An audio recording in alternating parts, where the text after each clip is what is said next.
नमस्कार, आप देख रहे हैं खबर 100 में हूं आपके साथ राहुल मौर्य। आइए रुख करते हैं इस वक्त की बड़ी खबरों पर, लेकिन उससे पहले एक नजर हेडलाइंस पर। विश्वास सारंग का विपक्ष पर वार, नकारात्मकता छोड़कर सकारात्मकता अपनाए कांग्रेस। सकारात्मकता होगी तो मध्य प्रदेश में मिल सकता है स्थान।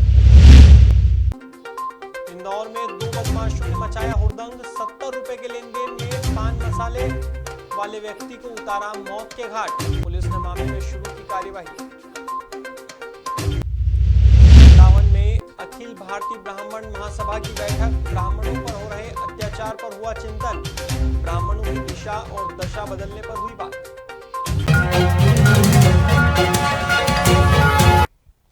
आगरा के थाना एतमादुल्ला क्षेत्र की ट्रांस यमुना कॉलोनी में पुलिस चौकी तो है, लेकिन सुरक्षा के लिए लोगों को अपनी जेब से पैसा देना पड़ता है। यहाँ चौराहों पर सीसीटीवी कैमरे तो लगे हुए हैं, लेकिन उनकी मरम्मत के लिए व्यापारियों पर इसका भार आता है। इन दिनों एक बार फिर क्राइम रोकने में मददगार बनने वाले ये कैमरे सिर्फ शोपीस बन गए हैं। दरअसल कुछ तकनीकी खराबी के चलते कैमरों ने काम करना बंद कर दिया है। ऐसे में एक बार फिर व्यापारियों से पैसे की मांग की जा रही है। अब ऐसे में सवाल यह उठता है कि आखिर क्यों व्यापारियों को खुद की सुरक्षा के लिए पुलिस को पैसे देना पड़ रहे हैं।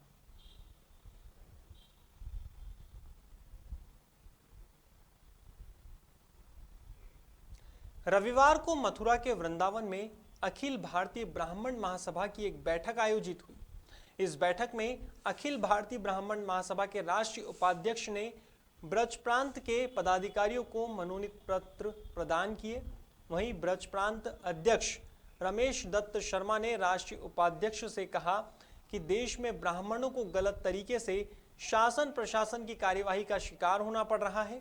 उनकी हत्या सहित फर्जी मुकदमे दर्ज किए जा रहे हैं। ब्राह्मण देश की सभ्यता और संस्कृति का नेतृत्व करता है, लेकिन अब देश की संस्कृति और सभ्यता को नष्ट करने के लिए कुचक्र रचा जा रहा है।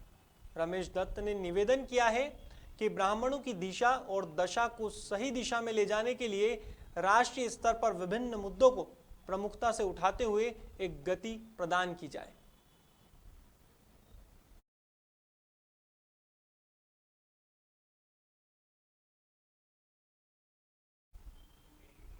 मथुरा की गोवर्धन थाना पुलिस ने विशेष परिवर्तन अभियान के तहत अवैध शराब की बिक्री करने वाले 4 आरोपियों को गिरफ्तार किया है।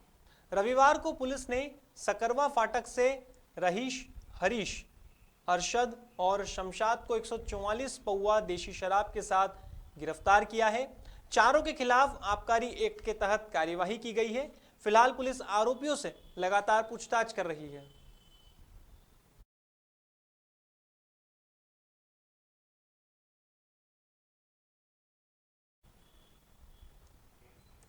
सोमवार को मध्य प्रदेश के चिकित्सा शिक्षा मंत्री विश्वास सारंग ने मीडिया से बात करते हुए विपक्ष पर जमकर निशाना साधा।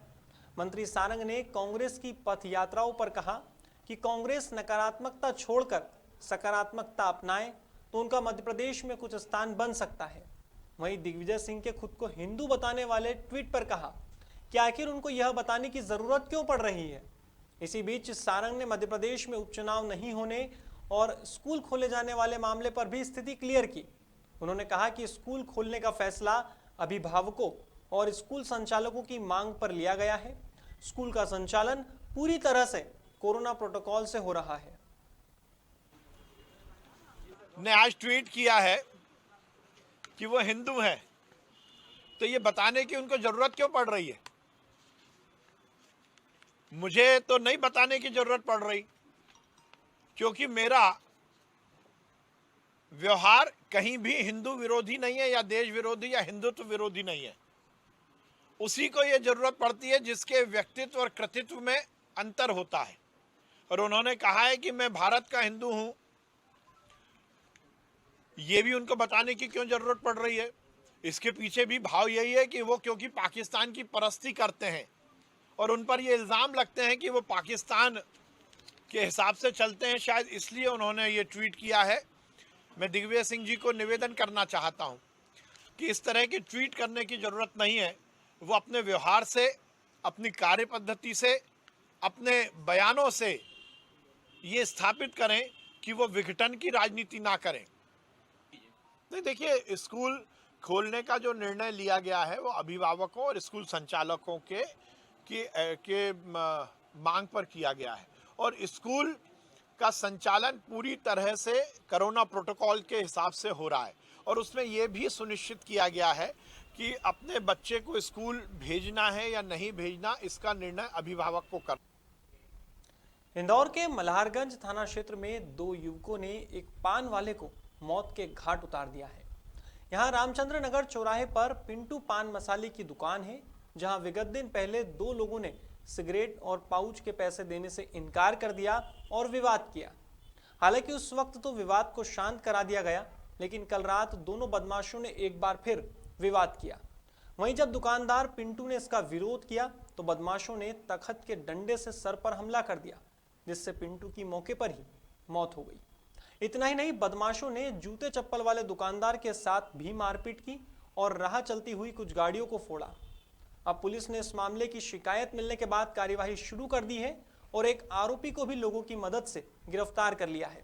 पुलिस की माने तो यह पारिवारिक विवाद है और आए दिन विवाद होता रहता है। पिछले कुछ दिनों पहले भी विवाद हुआ था और अब हाल ही में परिवार वालों ने ही पिंटू पर वार किया है, जिससे पिंटू की मौके पर ही मौत हो गई है। कहाँ रहते हैं आप? सीतासागरी रेसिडेंसी एयरपोर्ट। क्या वाकया हुआ था? वाकया ये हुआ था, मैं तो मेरे सीधा घर पे आ रहा था, दो जने थे उनके पास बाइक था, उससे राहगीर को जो जिस हिसाब से मारना थे, कार को, बाइक वालों को, एक्टिवा, मतलब जो भी गाड़ी दिखी उनको मतलब लाइन से मतलब गाड़ी साइड से लगाई, उनसे बातचीत करने के बाद मैंने क्या कर रहा है, क्यों वहाँ पे उन्होंने उठा के मेरा बाइक ना पेड़ तो मारा, दिल के पीछे भागा मैं, अपना वादले चौराहे जो है ये कूदे वहाँ पे, दिल के पीछे पीछे आ गई थी। ठीक है, उनको पकड़ा और लेके आ गए। कितने लोगों को मारा उन्होंने?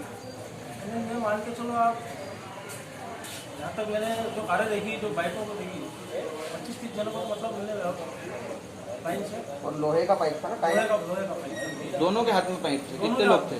दो जने थे। नाम वाम पता? कितनी गाड़ी पूरी?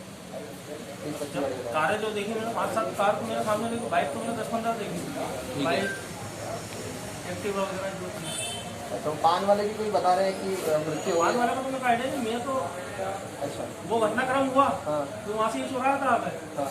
तो जो मतलब जो सामने देखा स्पॉट पे उनको मारता था, सबको मार रहे होंगे। नशा पत्ते करने वाले जो चाकू हो गई? चाकू हो गई? चाकू नहीं हुई? चाकू नहीं था, तो फिर ऐसे कैसे हत्या करोगे? केवल पाइप पे। पाइप था ना इतना बड़ा तख्त का, जो लोहे का हाँ। गोल आता वो। उससे हत्या हुई? हाँ, मुंह पे मारा। मेरे बच्चे को बचा लिया। आपके बच्चे को तो भैया लेके गए गवाही के लिए, हो ऐसा थोड़ी कुछ कर रहे हैं।